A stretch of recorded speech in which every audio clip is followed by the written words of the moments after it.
Hi, Julia. Can you see me? I can't Yeah. see you. Oh, I'm going to start my video now. Oh, take your time. Take your time. I'm going to pull up and see what other participants we have. I'm in. Hi. So as you can see, I'm in a different space. I am on I my like the last day. guitars. I know this is Luke's room, my middle boy. It's very So cool. I'm in my last day of self-isolation. Oh boy. Tell I me what got happened. COVID. I Oh got COVID. no. Yeah, but look, I'm finished now. I tested negative, so I'm really happy. But I'm staying. Wonderful. I'm Oh, staying up here for my last night's peace. so And so you're using your time in quarantine. I love it. exactly, exactly. I mean, I know that the rest, so I don't have to make the dinner. That's awesome. That's great. Enjoy I think it. I Hopefully it caught, didn't hit I you think too hard. I think I caught a little glimpse of your bump, did I? Oh, I can you tell? Very, It's a oh, little very, bit. There you very beautiful, go. very beautiful, very dainty like you. Oh, thank you. I don't feel dainty right now. Congratulations, Julia. Thank you. Oh Thank my you so goodness. much. We are almost, I can't believe it, but we're almost 6 months. So Oh my it's goodness. crazy. That's so lovely. It's really wonderful. I'm We're so happy thrilled. for you, really and truly. We're Hi, thrilled. And Kate. Hi.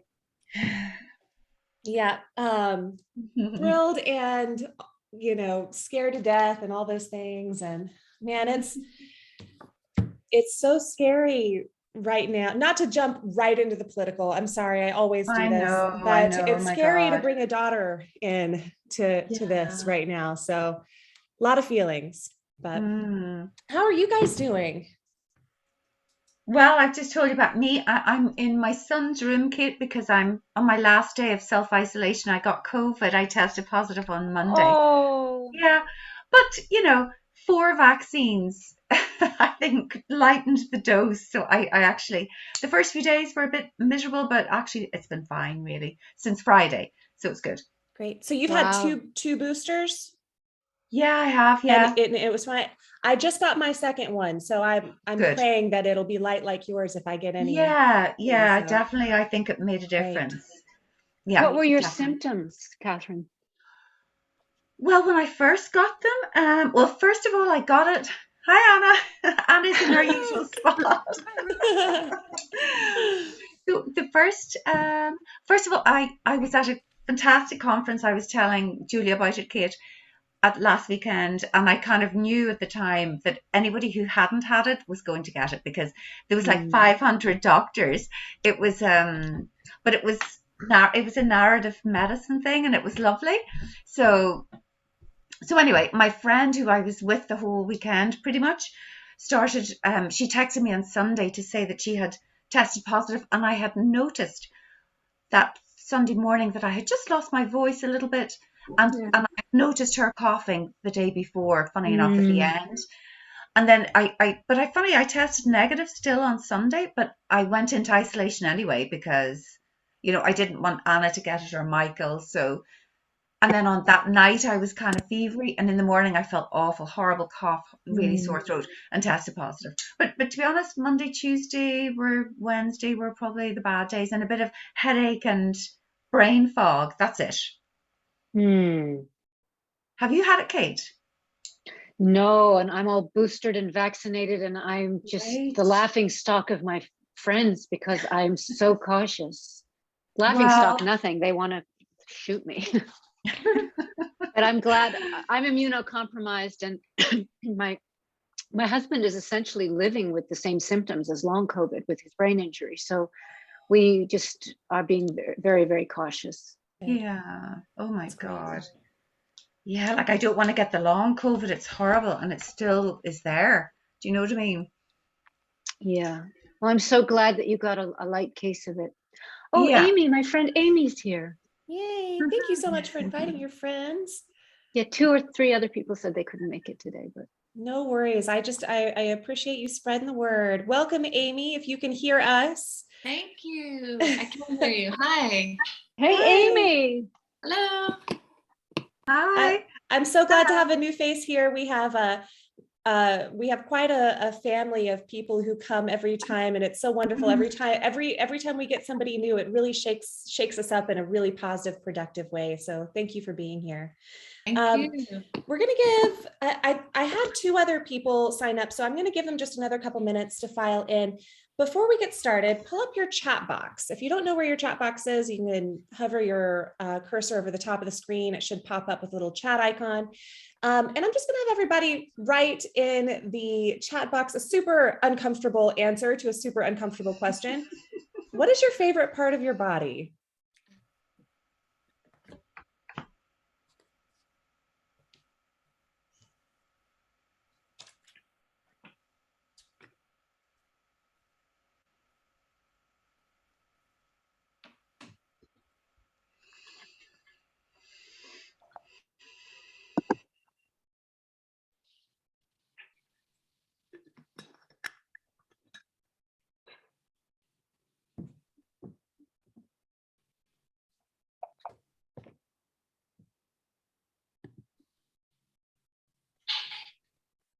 When I considered this question, I didn't actually think that about having to answer it. And now I'm like, oh gosh, this is a terrible thing to do to everybody here right now. But we should all be celebrating our bodies, right? What part is our favorite?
Oh, we've got some good ones here. Oh, I love that, Kate. The gap between my front teeth that is inherited from my father, but that is covered up by the caps I got when I broke them at the age of 8 and haven't seen since. I love how much history there is in that body part and relationship there is in that body part. I like when my eyes smile, they get all wrinkly, or I like my eyes when they get all wrinkly when I smile, from Catherine.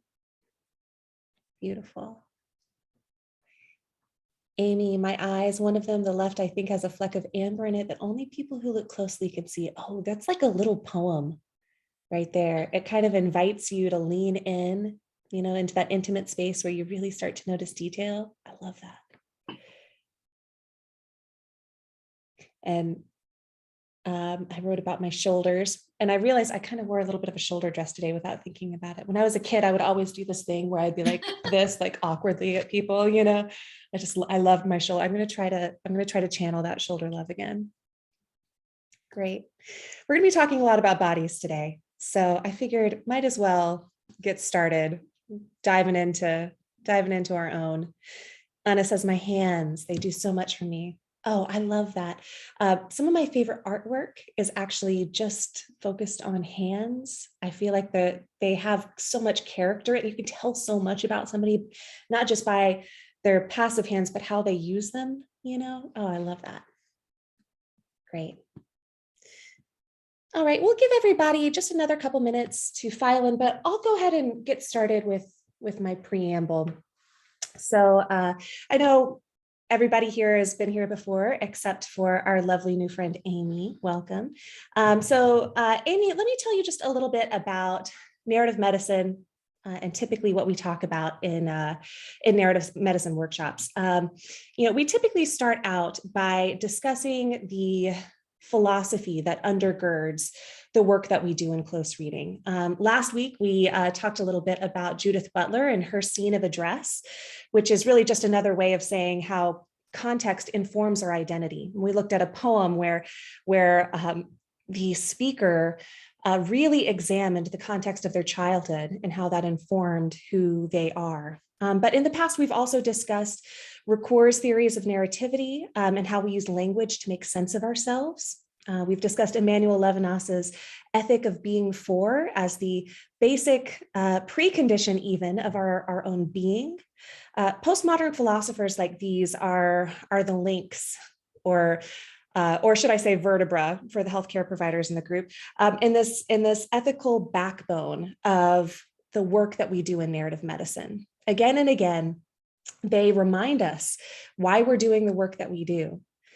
So before we dive into today's close reading together, I'd like to take a moment to talk a little bit about another tenet of postmodern philosophy that I don't think we've brushed on, at least not in depth yet, and one that is critically important to this month's theme of LGBTQ pride, and that is the centrality of the body to ethics.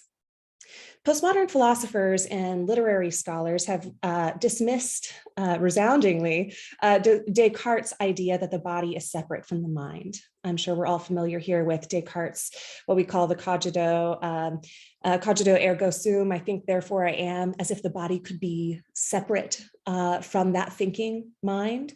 Postmodern philosophy instead treats the body as critically important. They embrace a far more complex understanding of the self's relationship to this body. Rita Sharon, who's one of the founders of narrative medicine, for example, argues that the body, and by extension sickness and caregiving, unfolds in stories, not just in tests or biology, and that the body is shaped by the psychosocial as well as the biological, that it is made up of memories, experiences, beliefs, and relationships, just as clearly as it is made up of muscle and bone. And most importantly, that the body is inextricably bound up with who we are. As Sharon puts it, I am me, the body attests. I and only I am me. This month, we celebrate pride. We celebrate the queer rejection of normalized and regulated bodies and the queer expansion of the body's potential, of the body's ability to tell itself different. However, this month, we also mourn the overturning of Roe v. Wade here in the US. And in the wake of this news, I'm reminded that the body is always already subject to regimes of power. No matter how fiercely we celebrate the body's becomings and the body's autonomy, we will always have to contend with the political, cultural, and medical limitations imposed on our bodies by those in power. So in both celebration and in mourning, we ask, who is in charge of our body's becoming? What is a self? Where does power, memory, and identity lie? These are the questions posed by postmodern philosophy and, by extension, the questions that narrative medicine asks healthcare to consider. Today, we turn to another kind of body for answers, to the body of a poem. Ocean Vuong's Someday I'll Love Ocean Vuong is a poem about bodies, but also about family, love, power, fear, and listening to all the voices a body carries inside itself. I hope that this poem will provide us not just with the opportunities to question, but also the opportunity to celebrate those voices inside our own bodies today. Go ahead, Kate. Yeah. Speaking of poetry, Julia, would you be willing to share after today's meeting what you just read to us? That was just beautiful. Oh, thank you. Absolutely. Yeah. I'll share with you all of the templates that I use for class if you guys are interested and you want to use them with others. Yeah, absolutely. There's so much I would love to revisit in what you just said. Oh, thank you so much, Kate. I'd be happy to. Beautiful. Thank you. So let's get started by talking a little bit about Ocean Vuong. Show of hands, has anybody not heard of Ocean Vuong? Is this brand new poet for everybody? Wonderful. That's great. Ocean Vuong is one of my new favorite poets on the scene. he just kind of emerged, a couple years ago out of nowhere as this new, great, brilliant voice. I really hope you'll fall in love with his work as much as I did.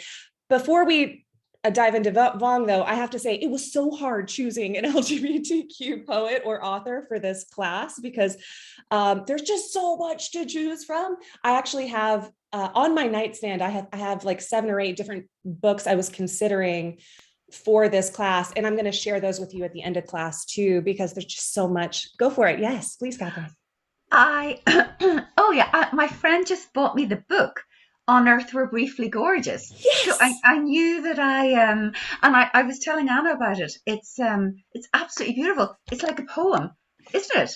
It Like is. the book is like a poem, and so I actually struggled with it a little bit for the first while because. And I had to leave it because I didn't have the concentration, to be able to read it in the depth that I wanted to. It requires concentration and time Yes. and depth. But anyway, it's already beautiful, and the title alone is gorgeous. That is a great point, that reading Ocean Vuong's work really demands slow listening and bandwidth. You can't rush through it. I have not read On Earth We're Briefly Gorgeous, but I just posted in the chat box a link to an interview that he does about that book, and it'll just make you fall in love with him. I mean, Yeah. he's just watching him speak. You can see his gentleness, his kindness, what he strives for in his work just shines out of him. I think you'll love it. This is actually what a friend of ours, anybody who knows Corrine Jansen, who sometimes joins us and has done some of our 9-week courses, Corrine posted this online, and it made me think, Ocean is so perfect for this. So anyway, this is a wonderful I'll interview. Definitely, I'll take it up again now for sure. Yeah. Oh, absolutely worth it. So, all right, a little bit about Ocean. And I apologize for going really heavy in the autobiography. This is only the first slide about his biography because there's just so many interesting things about him. So Ocean Vuong, young poet and novelist, born in 1988, born in Ho Chi Minh City, Vietnam, where his family actually fled after a police officer came to suspect that his mother was of mixed heritage and in turn was prone to discrimination. So a 2-year-old Vuong and his family eventually arrived in a refugee camp in the Philippines before achieving asylum and migrating to the US, settling in Connecticut. His father abandoned his family after that. Vuong, who suspects dyslexia runs in the family, was actually the first in his family to learn to read at the age of 11. He has described himself as being raised by women. His mother, a manicurist, during a conversation with a customer, expressed a desire to go to the beach, pronouncing the word beach as bitch. The customer suggested that she use the word ocean instead of beach to prevent misunderstandings.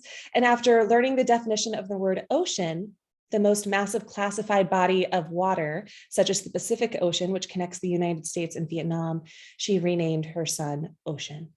I just thought that was really a beautiful story.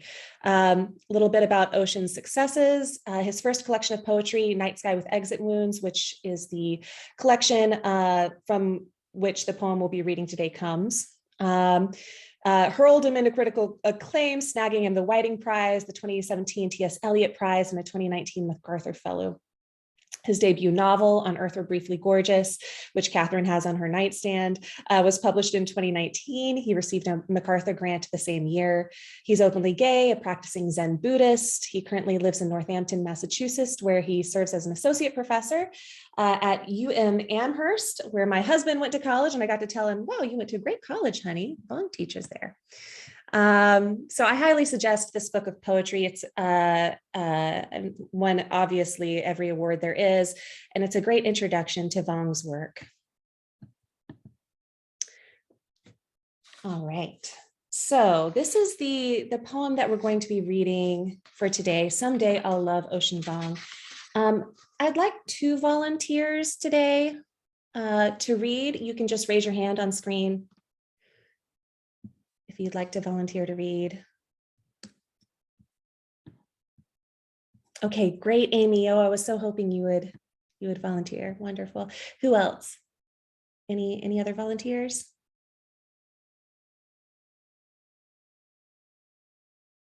Kate, thank you. Great. So Amy is going to read it for us the first time. We're just going to let it wash over us.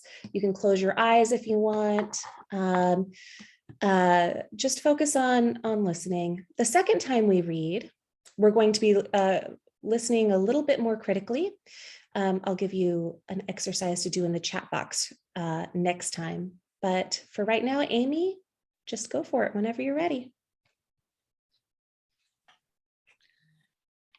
Someday I'll love the ocean. No, someday I'll love ocean Vong. Mhm. Ocean, don't be afraid. The end of the road is so far ahead. It is already behind us. Don't worry. Your father is only your father until one of you forgets. Like how the spine won't remember its wings. No matter how many times our knees kiss the pavement, ocean. Are you listening? The most beautiful part of your body is wherever your mother's shadow falls. Here's the house with childhood, whittled down to a single red tripwire. Don't worry, just call it horizon, and you'll never reach it. Here's today, jump. I promise it's not a lifeboat. Here's the man whose arms are wide enough to gather. You're leaving. And hear the moment, just after the lights go out, when you can still see the faint torch between his legs. How you use it again and again to find your own hands. You ask for a second chance and are given a mouth to empty out of. Don't be afraid. The gunfire is only the sound of people trying to live a little longer and failing. Ocean, ocean, get up. The most beautiful part of your body is where it's headed. And remember, loneliness is still time spent with the world. Here's the room with everyone in it. Your dead friends passing through you like wind, through a wind chime. Here's a desk with the gimp leg and a brick to make it last. Yes, here's a room, so warm and blood close. I sweat, you awake, and mistake these walls for skin. Beautiful. Thank you, Amy. All right, Catherine. Oh, no, I'm sorry. Kate is going to read next. This time, as you read, be listening for images, metaphors, or similes. This poem is rich with images, metaphors, and similes. There's a lot for us to unpack here. Choose one that really calls your attention. Write it in the chat box. You can write it as you're listening or after you're listening, but be listening for that image, metaphor, or simile that you'd like to discuss. And yes, I can absolutely zoom in. Thank you, Anna. I'm sorry. Let's see if, well, no, hang on. Let me do a different kind of screen share. Oops, pay no attention, don't look. All right. Let's see if I can pull up the image externally here, because I don't think the presentation will let me. I was worried this might be a problem. Okay, hang on one second, okay. guys. I can read it, but just if I was wondering for comfort. But I can read it if you can. No, that's okay. I think I should be able to. Let's see. Yes. Okay.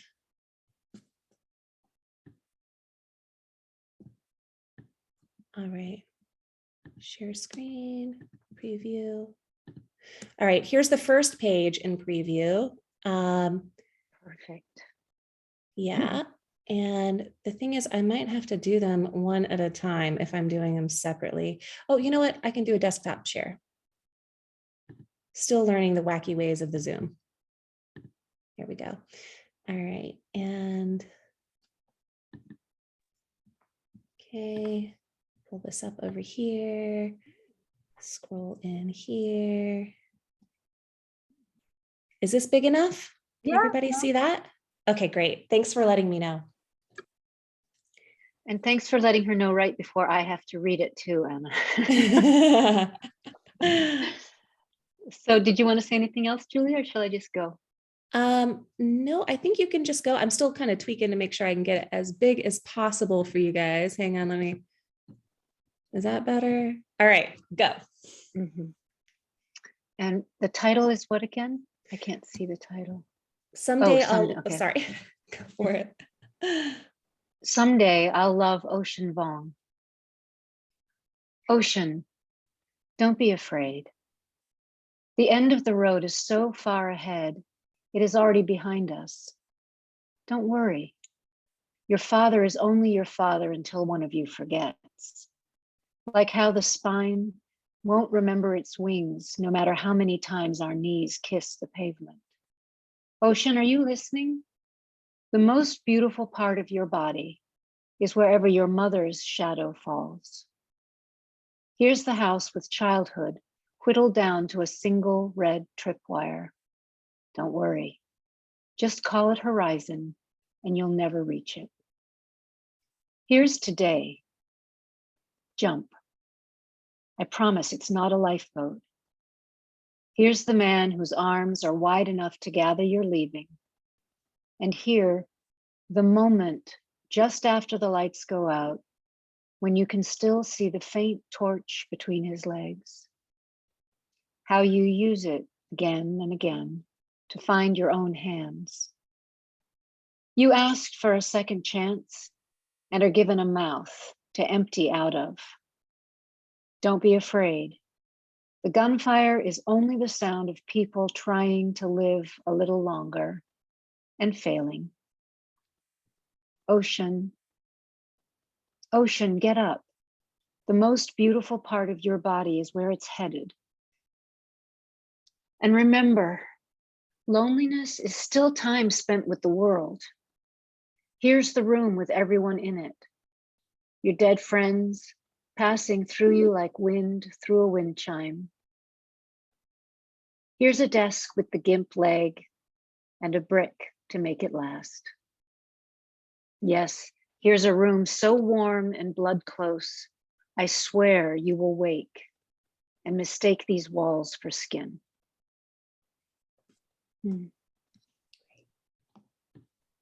Thank you so much. I'm going to keep these up and I'm just going to pull up my chat box.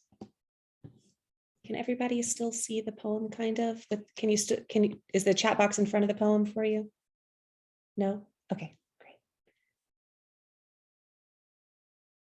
So write in the chat box when you get a moment, an image, simile, or metaphor that's interesting to you. You don't have to understand it. Just something that calls to mind or something that calls to you.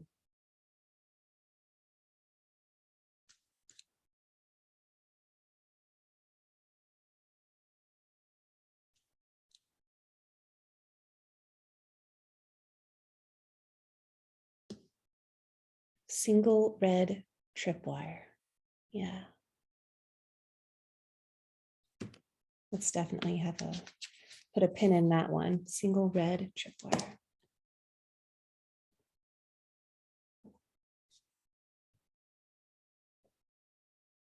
The room with everyone in it.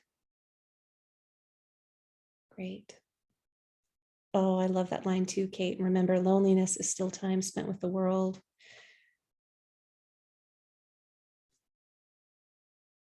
Great.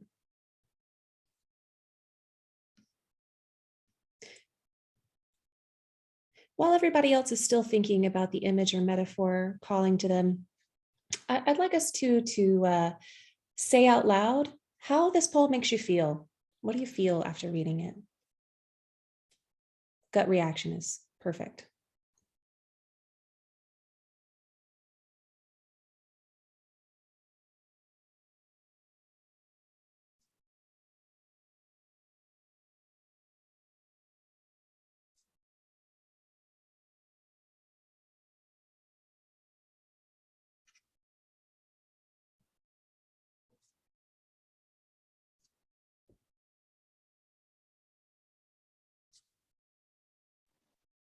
I don't know the name of this feeling, but I feel kind of gaspy, like on the high wire with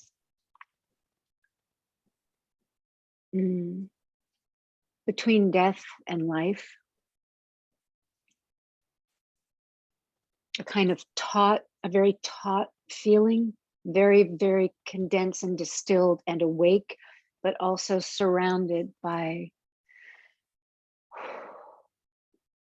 the past and mortality and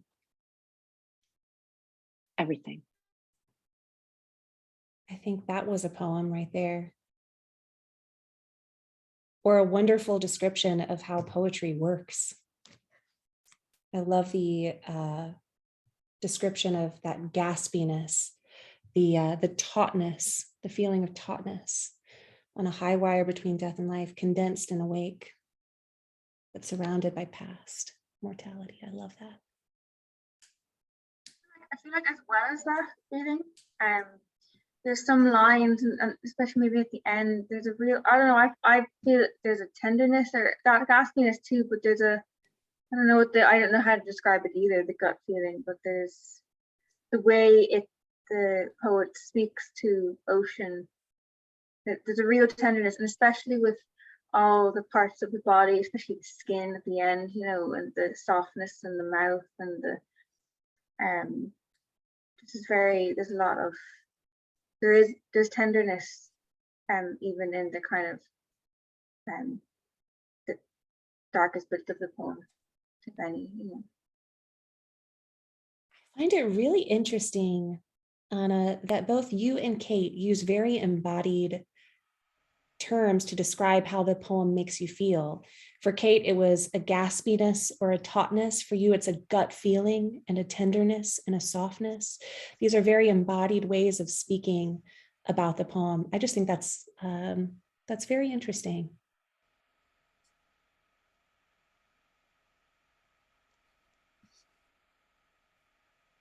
Did anybody feel, at the risk of reducing feelings to good and bad, did anybody feel uplifted by the poem, or feel a little low after the poem?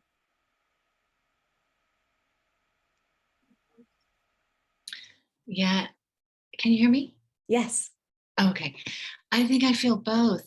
You know, when I was reading it, I felt both, like this, you know, desperate loneliness, but this hope, you know, in the imagery. Like there's so much shifting between the images, like the red tripwire, just call it a horizon. So it's, and like the most beautiful part of your body is where it's headed. So it's like this moment is full of tragedy, and I felt so devastated by that moment. But then there's this hopefulness of the future, the horizon, where you're headed. So both at once. Great. So on one hand, we have hopefulness and horizons. And I would even add to that column, there are beautiful parts of the past here too. It's not like, I see that a little bit in the most beautiful part of your body is wherever your mother's shadow falls. I see a little bit of past coming in there that's something about that is beautiful too. And yet you are so right, you know, this desperate loneliness, there's trauma, there's devastation here, coexisting with hopefulness and horizons. That's so beautifully put. Thank you, Amy. It's a very emotional poem, really, you know, to say it vaguely, but it is very emotional. And I mean, I'm struck by kind of a profound love all throughout the poem, but also this fear, and whoever, you know, this person who is afraid, and all the kind of the very not in your face words, but the kind of very strong end of the road, the gunfire, the living longer and fade. And it's very potent as well, like this fear and love and how they both collide is kind of right here nearly. And I mean, I'm undecided of who's speaking and who's speaking to who, but I mean, it's a real, not even a divide or anything, but just a real, especially because, yeah, I'll stick with emotional and a lot of love and a lot of fear, and they're kind of, they're completely, it's like line by line, they're interlaced here, I think. So you asked a great question there that I don't want us to rush past. Who is speaking to who? Any ideas, anybody? I mean, to me, it's like he's speaking to his younger self. Okay. You know, maybe when he was small and lonely and afraid and abandoned and had to leave his country and change, his name was changed. I mean, there was so much that so much loss. And I think the first part of the poem is a bit about that. But the if it is him speaking to his younger self, then he's very gentle. It's really gentle and reassuring, you know. Someone who knows him well as well, so it could well be him. Mm-hmm. Or maybe his mother. Yeah. But or his grandmother. Yeah, I mean, just one last thing, but going similar to what my mum was saying, I mean, I naturally, I guess I do naturally read it as him reading to himself, and maybe that's because I know who wrote it, but even even just with the writing alone, this way of speaking to oneself, it's very in a way it's nearly, I mean, just to me it's very familiar nearly, because we all have such a vulnerable side, but I see in the same sense of the hope in this poem and the love, this unconditional, in a kind of deep inherited kind of in the heart speaking to him, something, something that's wiser than him, and this kind of more vulnerable younger side. So yeah, an older side of him, a wiser side of him, that yeah.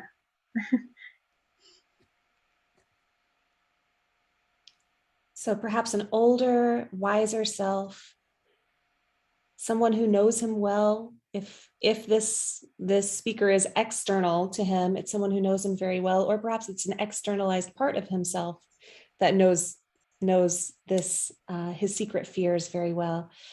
This is familiar and vulnerable, and there's this unconditional love to this speaker. That's great. Anything else that we can tell about this speaker, about the one who is speaking or about the one who is spoken to? How do each of them feel? How does the speaker feel, and how does the ocean who's being addressed, how do they feel?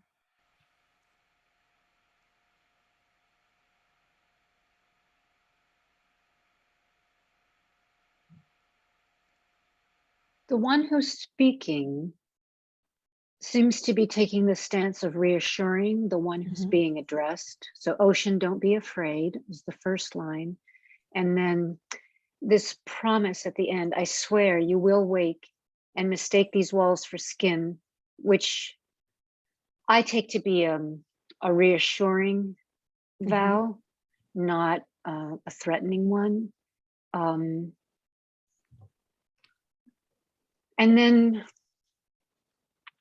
even, I don't know, advice is the right word, but something like your dead friends passing through you like wind through a wind chime, a way of reframing how to think about what could be experienced as loss and is loss, but the song that's left behind, the music that if the wind is going through the wind chime, there's that constant audible presence that the dead friends represent in the addressed person's life.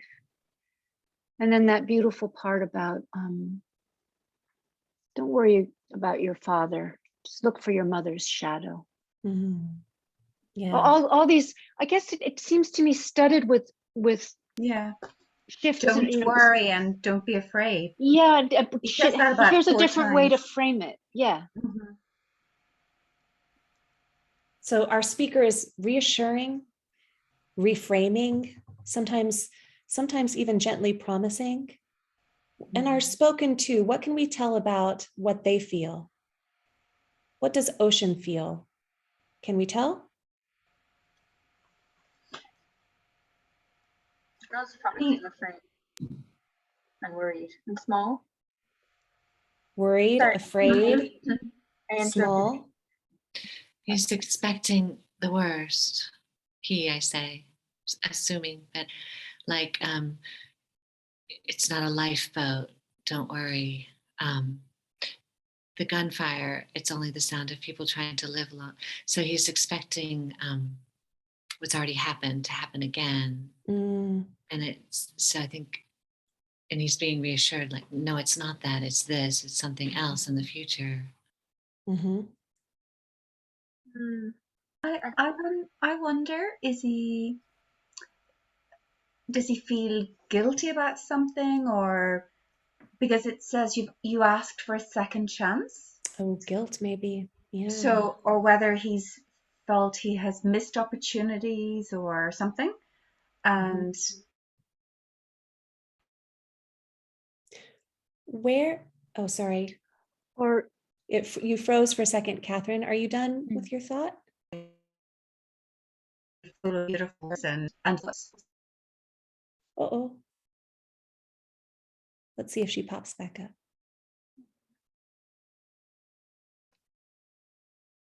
Catherine, can you hear us? I can hear you. Oh, there you are. Great. Can you repeat the last 30 seconds? Oh, sorry. I mean, No I think you worries. heard, I noticed that the line, you asked for a second chance Mhm. and are given a mouth to empty out of. So I wondered whether perhaps he wants a second chance. Did he not make the most of perhaps opportunities that he had initially? Mhm. Does he feel guilty about that? Does he feel that he's not made good use with all the sacrifices his family made? But he's been told that he's a mouth to empty out of. So presumably he knows he's got talent, he's got a beautiful way with words, and that he can describe what's going on, Oh, I love that interpretation of the line, and are given a mouth to empty out of, as really an ars poetica, line that it says, why write your poetry? Because you wanted a second chance. That's really, really beautiful. And I love too that the second chance comes from the body, comes from the mouth. Yeah. Right? I love that. and from other people's bodies too. Here's the man Yes. whose arms are wide enough to gather your leaving, or the shadow that the mother's body casts. And you can find your own hands by using the faint torch between the other man's legs. That question that you asked, Julia, about the feeling state of the addressed person, just looking at the last line on the first page, if it's read by itself, the ampersand and failing period, ocean period, ocean dash,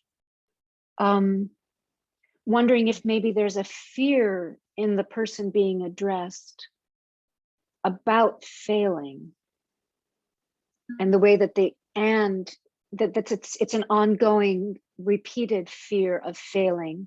And then the way ocean is punctuated as a sentence unto itself. And then the next time ocean is mentioned, it's leading somewhere else. Maybe it's not a self-fulfilling prophecy. Maybe it could go in another direction with the dash. And then the next line says, get up. And you have the beautiful part of your body is where it's headed, which could mean where you're going, but also where your body is actually headed, where the head lives on the body, like where it's clothed, where it's headed. Gorgeous close reading, Kate, per usual. So that leads me to the next question. Where is this body headed in the poem? Where is the body headed? He's going to his writing desk, I think. I think so too, which just underscores your point. Your reading of "Are given a mouth to empty out of" as the kind of what to do with this fear, this worry, this expecting of the worst, the guilt. And the hands to write it down, maybe as well. Someone mentioned, Anna mentioned the room with everyone in it, as the image that called to her the most. And I think this naturally is where we're headed with the writing desk. Let's talk about that room. What is in this room? What is this room? Is it just a writing room? I thought it was a womb also, because it's so warm and blood close. Okay. Mistake the walls for skin, so it's going back home to the womb. Love that. And that really echoes with this idea of the most beautiful part of your body is where your mother's shadow falls, right? That idea of motherhood. And I love the way you phrase that, Amy, going back home. Somewhere else in this poem, the speaker goes back home or tries to. What happens there?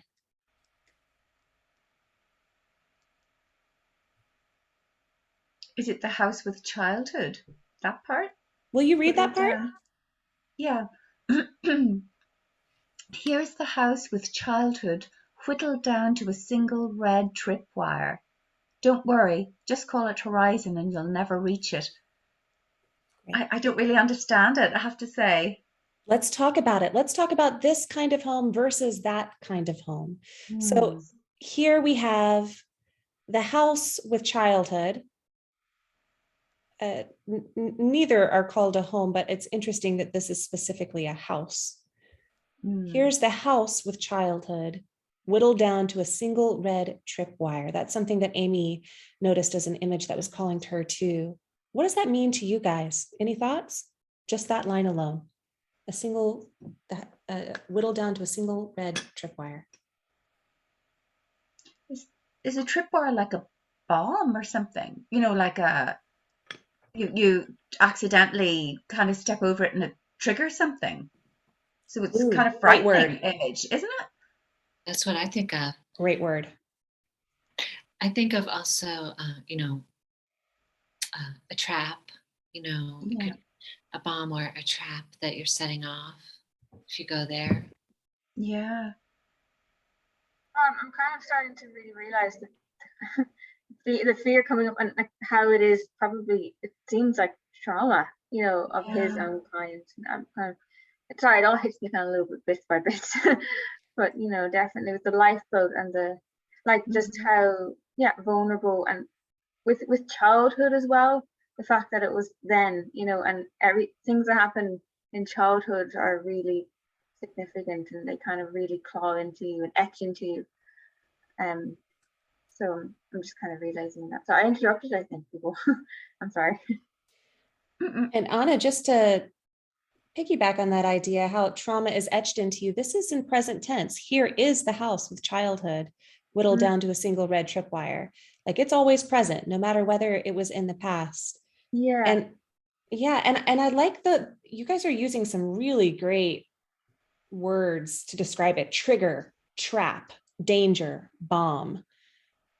These are all the connotations around a red tripwire. And not just a tripwire, not a hidden one, it's a red one, It's, to me, that signals obvious danger sign, Where might you encounter a house like this with a tripwire around it, even metaphorically?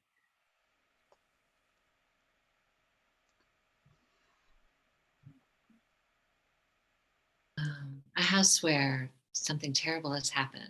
So metaphorically, childhood, going back to childhood, could be terrifying, even in memory, in the mind.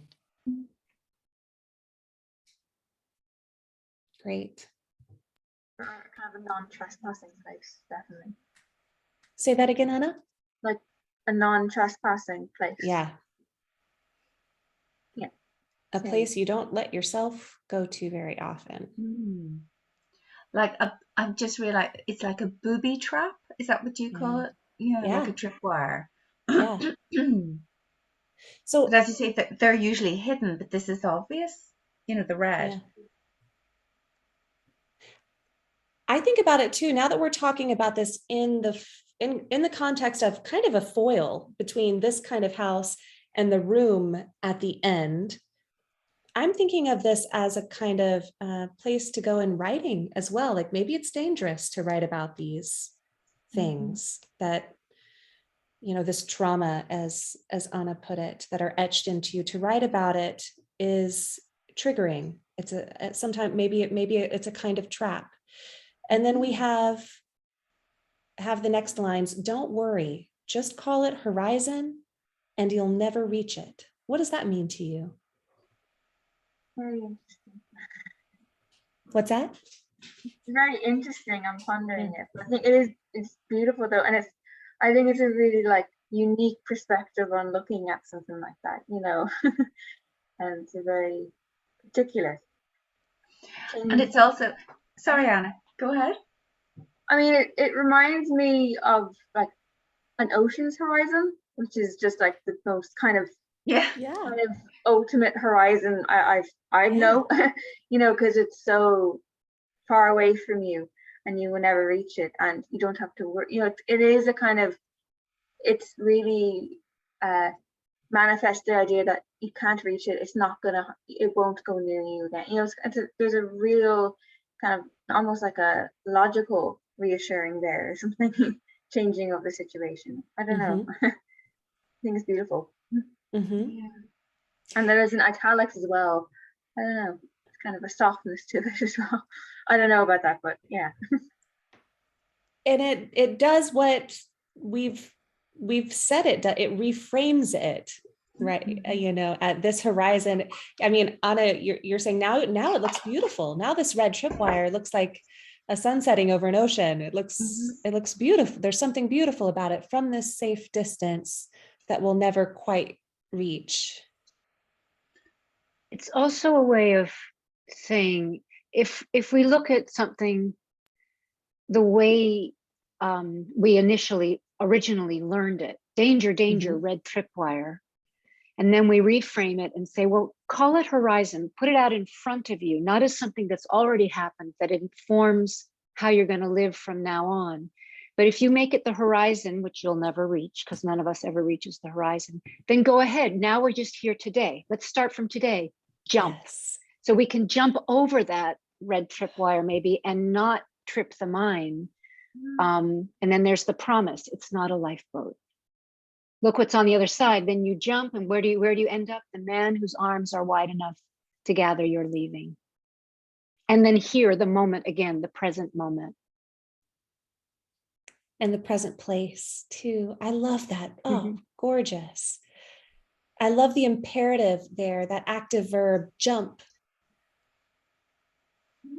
Over the tripwire into the arms of the man who's wide enough to gather the leaving.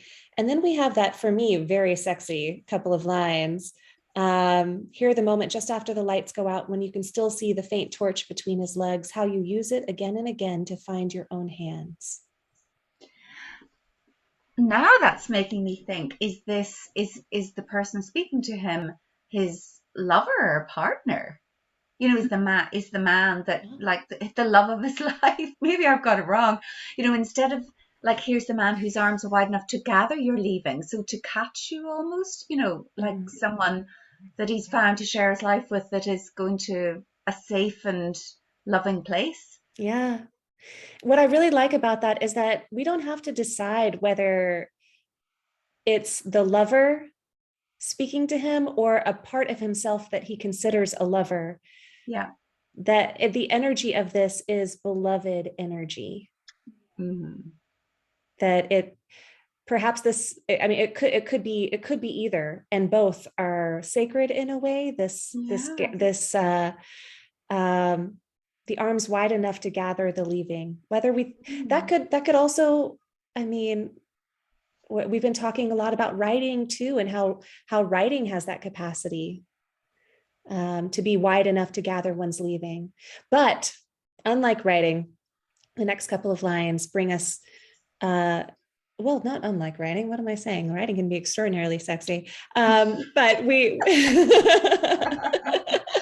By the way, can you see now how long it would take you to read the novel? Yes. Because like this, I had to stop and I said, "Oh my God, it's so beautiful." I was telling Anna in the car one day, I was like, "It's just absolutely gorgeous," but I have to keep rereading it because every line and word is like this in the novel.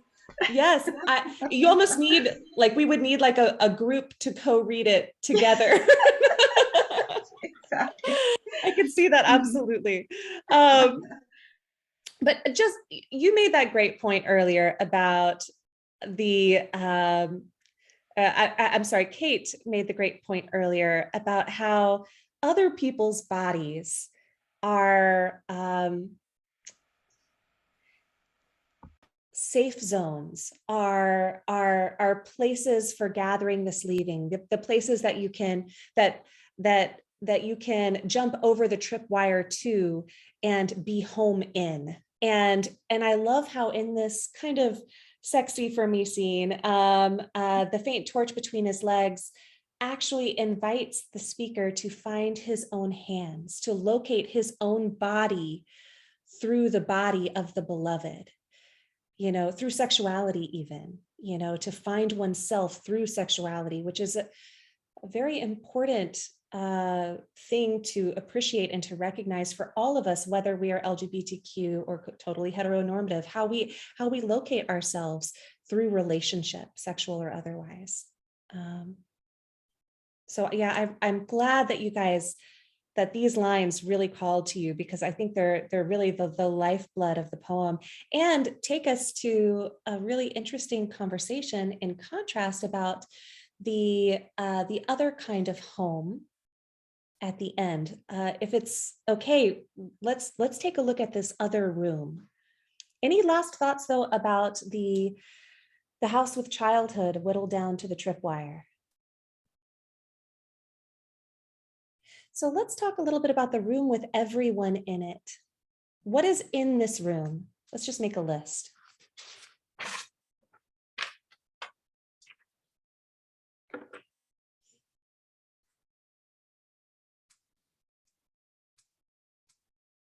Dead friends. Mm-hmm.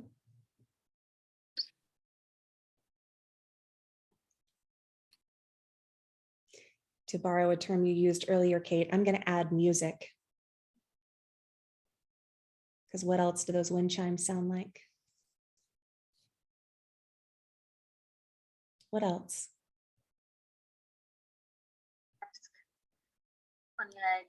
A desk. Keep it together.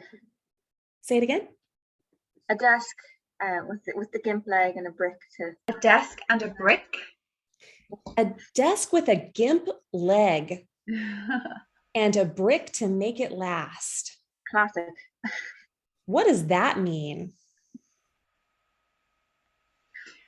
Well, I mean, I'm only reading it very kind of literally, and I just think back to like primary school when there's always a gimp leg on all the desks. I always have to put like several folded up pieces of paper on underneath it. I mean, a brick. Well, I'm just thinking completely, probably not in this visual, but the way I'm thinking of it. I mean, I don't know where the brick comes in actually, but I'm just thinking of the wobbly desk with the stuff to like shoved underneath it to make it last, to make it stable. But I only realized now, I kind of forgot that it's a brick, not a couple of pieces of folded up paper. So I think it's the same thing. Okay. I agree. Okay. Yeah.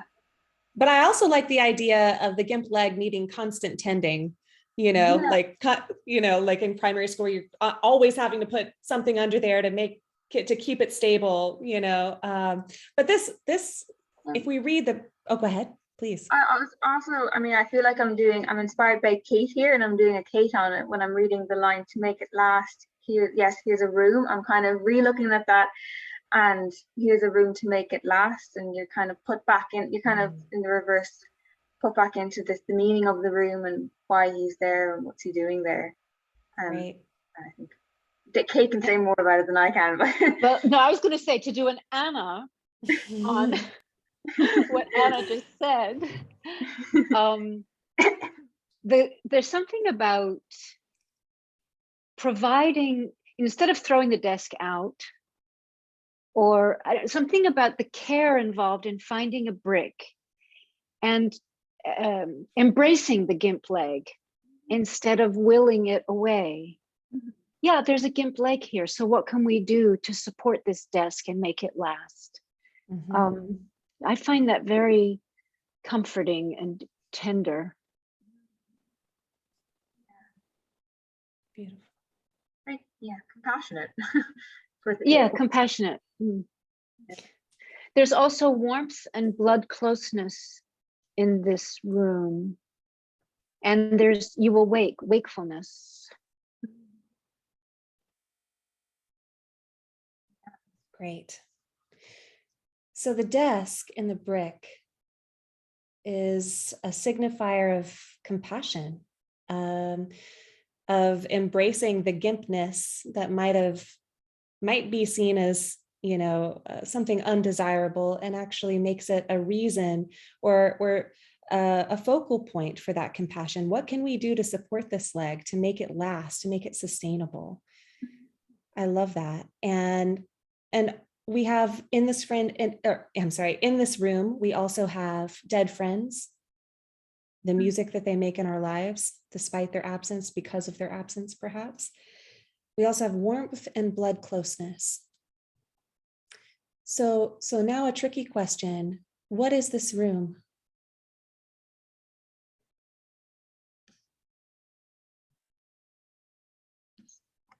Fine.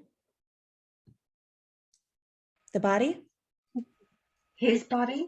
It's entity. Great idea. What makes you think it's the body?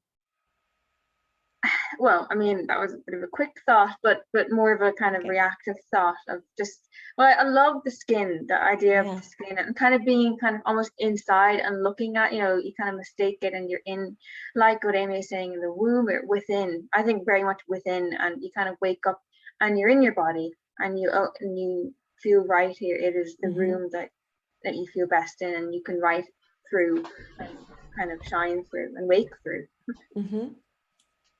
Don't know, that's just the way I saw it. I love that reading. It's metaphorically, for me, it's a place to inhabit in the world. If you will mistake these walls for skin, if you were skinless before, or your childhood had been whittled down to danger only, and you discover your own hands via the faint torch between someone else's legs, and being given back a mouth to empty things out of, then to mistake the walls of a room, or the physical walls, the brick of walls that make walls, to mistake them for skin is to be given a place to be, a way to be embodied in life. If you didn't have a way to be embodied, if you're the very embodiment of yourself had been taken away, like I think Amy was saying earlier, by trauma. Just listening to that, I just wanted to add that it seems to me that he's being given back his voice, his hands, and his skin, and I think that being without skin just makes you think, of rawness. You can imagine so how raw and his perhaps childhood was, and also the whole idea that he can be comfortable in his own skin, that he doesn't have to prove anything. He doesn't have to be anything different. He can be himself and be safe and comfortable in that skin. I also like where it says, here's the room with everyone in it. He doesn't say everything in it. He says everyone. So it's like, yes, there's everything in it. There's all, or everyone in it, kind of maybe good memories and not so good, but they're all a part of him. I'm so excited by something you just said, Catherine. That thing of, yeah, the walls and the skin. A wall is a defense. It's impervious. It's protection. Skin is porous. So if you can mistake what was your defense, your protective defensive structure, if that can become a sense organ that enables you to interact with the world, then even that earlier brick has a different meaning. It's almost like there was a brick taken out of the wall that's being used to make something. Yeah, That's so Beautiful. interesting what you said. Yeah. that helps me form what I was trying to form in my head, which was like the sense of, well, walls could be a prison, right? Walls can be a cell, like this childhood room feels like a cell or something. But it's like, waking up to this almost, like I can almost see a future in which I could be free, like I can almost imagine and mistake this prison for a body, like almost, not quite, but almost. Yeah, that's powerful.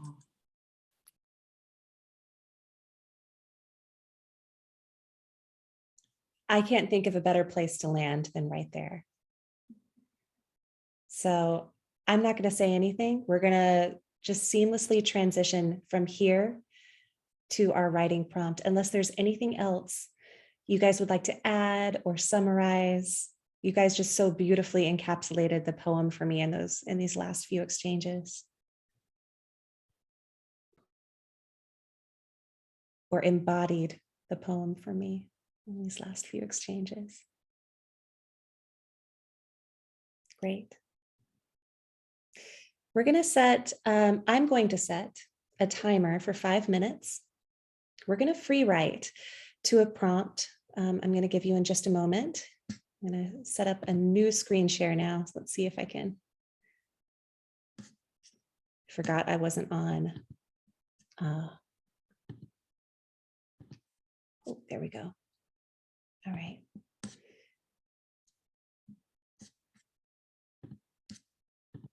You know what? I'm just going to tell you the prompt because technology is being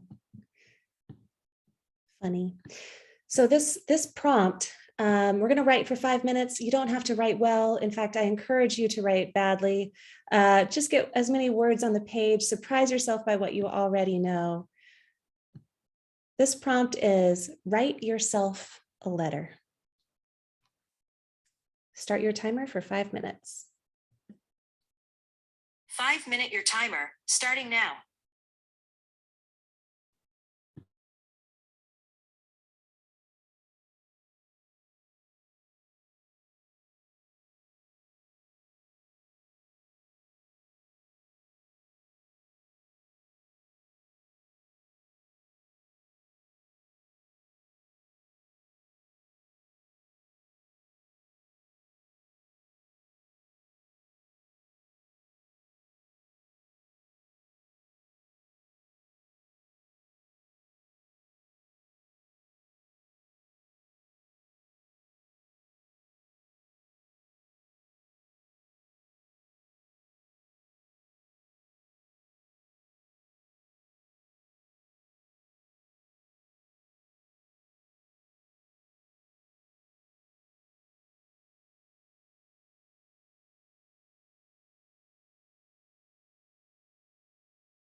finish up your last thought. Or better yet, just end wherever you are. Usually it's always exactly right where you should have ended anyway.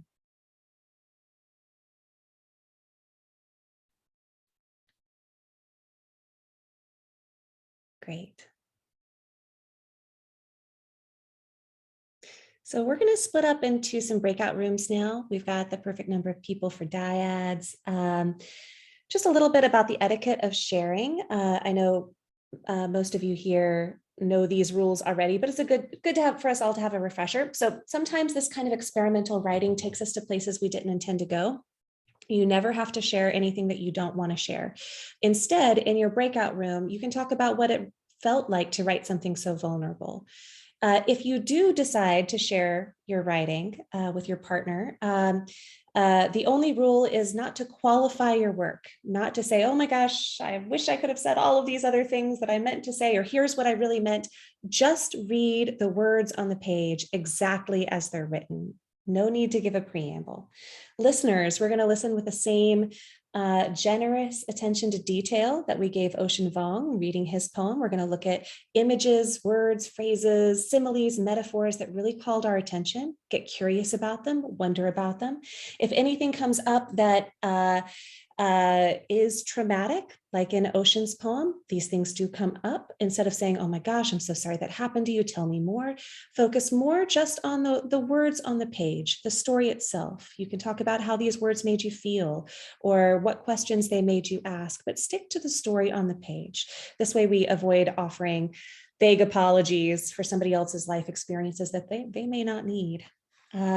So here we're going to practice focusing on attentive listening and sharing our stories. Any questions before I put you in breakout rooms?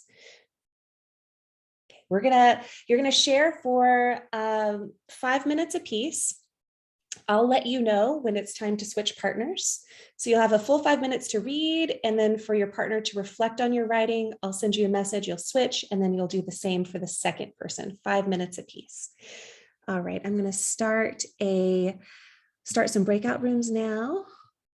All right, oop, there we go. I'm going to sign manually because I want to make sure that Anna and Catherine get new partners this time because you guys are always sharing with each other. All right, there we go. And there we go. All right.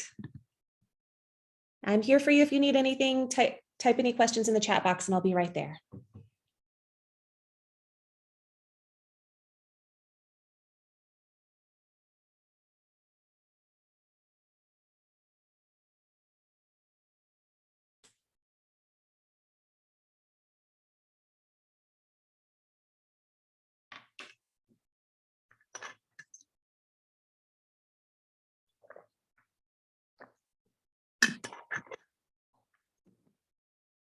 Set timer for 5 minutes. 5 minutes, counting down.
cut you off, Kate. Sorry. I There we was go. just saying good luck with the rest of COVID with your quarantine. Oh, I'm finished. Well, I'm finished Oh. tomorrow. So yeah, I'm going back to work.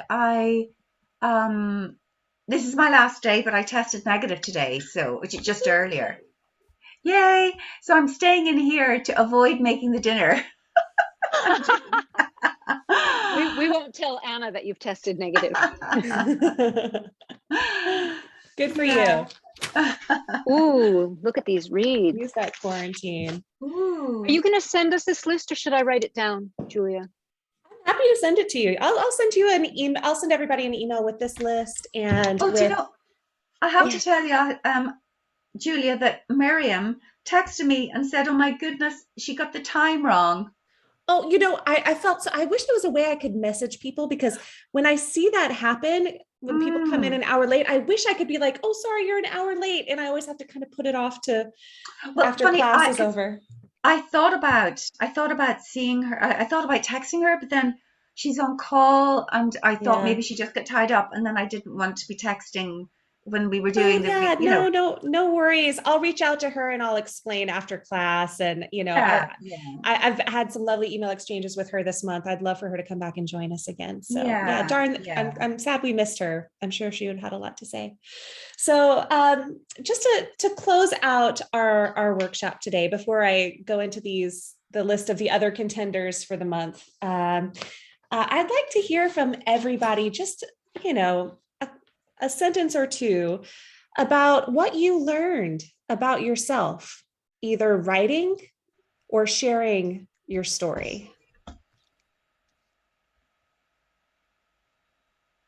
You can just say it out loud, any order you want. What did you learn about yourself, either writing or sharing your story?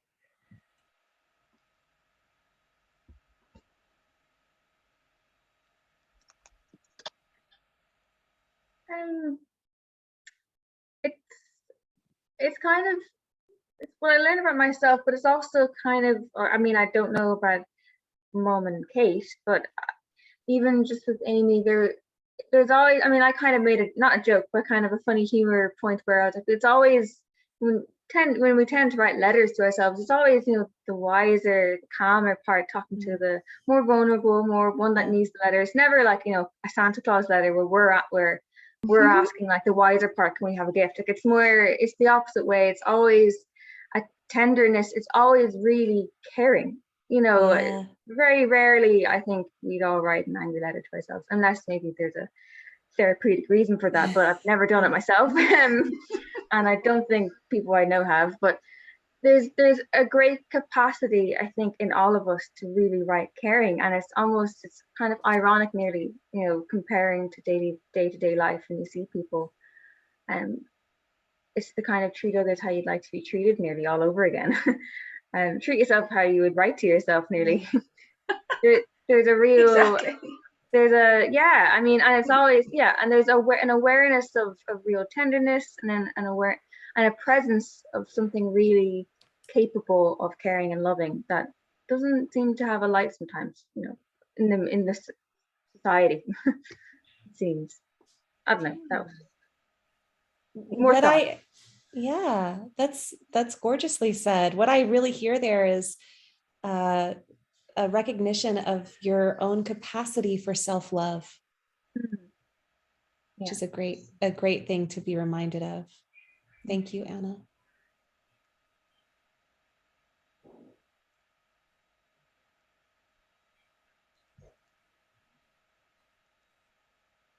I'll go.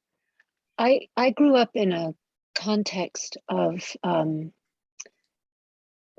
violence and political upheaval. I mean, violence in the world around me, the parts of the world that I lived in. And I was kind of surprised or interested in the fact that I wrote this letter to myself, to an aspect of self, a part of self, and to realize how much I had internalized in my relationship to this aspect of self, the political structures of oppression and tyranny, I don't think of myself as a very political person. So very interesting to discover those internalized frameworks. Great. Thank you, Kate.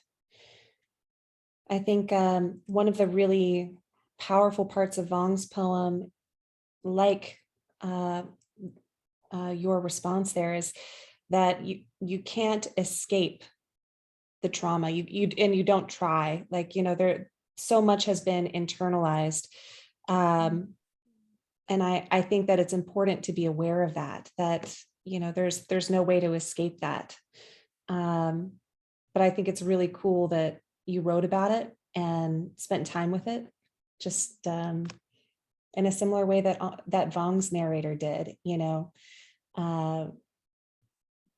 Yeah, I wonder, and I guess we'd all have to kind of engage with your writing, but I'm genuinely curious if in writing this, was it focused more on just acknowledging that internalization, or did you do any sort of that Vong's narrator's work of reframing or advising, or did you find any of that narrator in your writing? I think Catherine helped me see that it was, Catherine, if I understood what you were saying, that I think it was expressed only in the greeting, the opening to the letter, and then in The last line. Yes, and then in the last line. But most of the letter was, bookends, right? It's kind of like a hug. Yeah, I was describing it as a circle, but a hug is better. Definitely. Great. Thank you so much.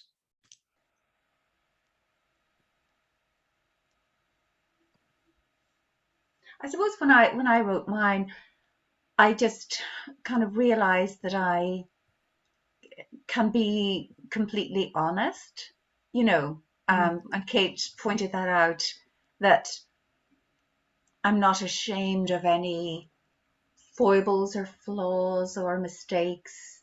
You know, I don't need to be, you know, and I'm learning so much about my kind of, in the beginning when I started this, I just did lists and lists of bullet points and questions.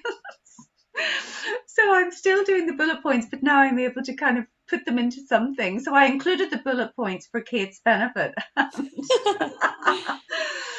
You know, to make something of them. But it's funny, it's my narrative journey is going along anyway. I wouldn't say bad or good, but it's certainly going along. I'm a big believer in lists. And if you think about it, a poem kind of works the same way. So keep going with that unashamed, honest writing. Thank you. Thank you.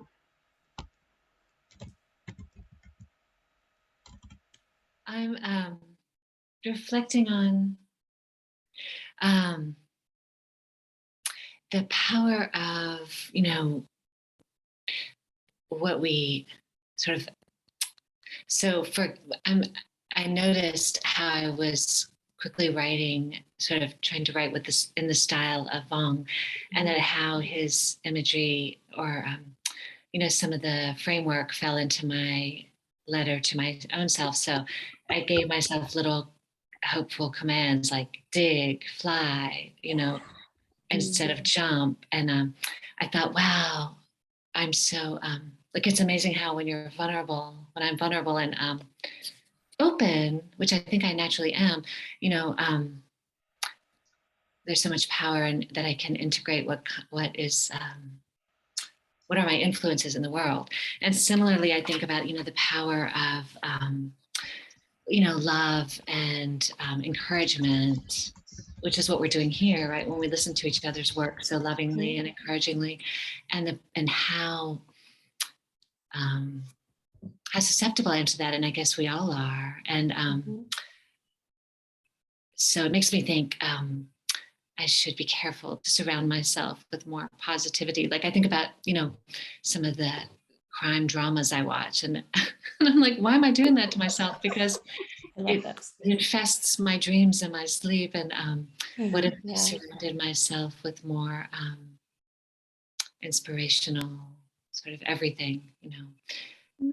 But anyway, it just reinforces like the power of the loving, unconditional love in our lives, and the way that I was quickly able to integrate that into my own letter to myself, with the help of the lovely Anna. So thanks. This has been wonderful. Oh, Amy, it's been such a joy to have you. I love how your response, it really performs the work of the poem, and allowing yourself to be open to the influence of others and other bodies. You find yourself, you know, porous, right? Just like that skin that we were talking about toward the end of the poem, and how it's different from the walls. And that's really the work of narrative medicine, especially as we're writing. We find ourselves, they call it writing in the shadow of the text. We do it unconsciously. The goal is not to do it like the speaker, but unconsciously, just by reading and discussing together, our responses start to take different shapes, take on the influences, sometimes these positive influences, or loving and generous influences of everybody else in class. And it can really shape the way that we think about ourselves, the way that we talk to ourselves. So I love that you've allowed this porosity, and you dove in to this speaker's voice, which I also find, especially in those commands, to be really reassuring.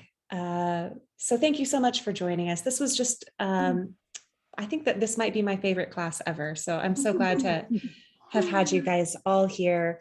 Here are some of the other contenders for this week. I couldn't let this workshop go by without telling you all of the other ones I painstakingly labored over to try to figure out which one was the best one. And so I'm just going to throw them all at you. I'll include them in the email that I send out after class. I'm reading, so the first one on this list, Fruiting Bodies by Catherine Harlan. I can't put it down. It's so good. It's a series of short stories. It's wonderful. Also on here, The Argonauts by Maggie Nelson. Super academic read, but I love the way she plays with genre, and that a lot of queer art really pushes against norms of what literature is supposed to look like, what a novel is supposed to look like, what genre is supposed to be doing. This is a great example of that. Mixes poetry, mixes fiction, memoir, plays with form. I can't recommend it enough. Carmen Maria Machado's Her Body and Other Parties. Great collection of short stories. The Dream House, a wonderful novel about domestic violence in same-sex relationships. Perennial favorite, Mary Oliver's book of poetry called The Dream Work, or literally anything by Mary Oliver. Same goes for Audre Lorde and Edna St. Vincent Millay. Literally anything they've written is wonderful. And then last, Felicia Luna Lemus, Trace Elements of Random Tea Parties. I'm biased. This is what my graduate thesis was written on. It's a story written from the perspective of a lesbian Chicana who really dives into old goddess myths from Mexica culture, her culture, and reinvigorates them in a very interesting modern way. I'll let you guys check that out. So I'll send this to you after class. I love you all. I'll see you all next month. Stay in touch in the meantime. Thank you so much. Bye. Bye. Bye. Bye. Thank you.